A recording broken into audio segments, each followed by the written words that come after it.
Mani sauc Zane. Darbojos zemnieku saimniecībā Bērskalni mazie.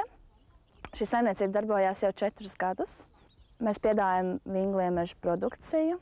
Ar šo biznesu mēs izdomājām nodarboties jau 5 gadus atpakaļ, kad mamma ieraudzīja avīzē tādu kā reklāmu no ārvalstīm. Viņi sāka to darboties un izveidoja šo audzētāju. Audzētavā mums ir 6 strādnieki.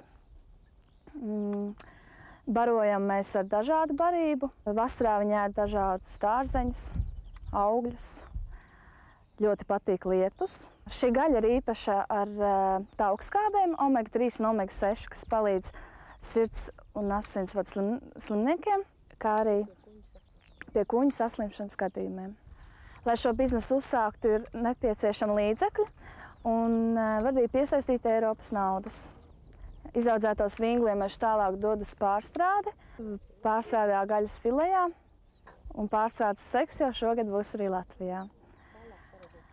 Tālāk saražotā gaļas fileja tiek sūtīta uz Eiropas gardēžu valstīm. Drīzumā saražoto gaļas fileju varēs iegādāties arī Latvijā. Mēs piesaistam arī turistus, un tuvākajā laikā tiek plānots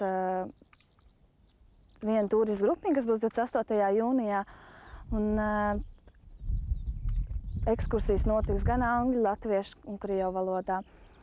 Laipni aicināti Bauskas novada Codas pagasta Kreičos.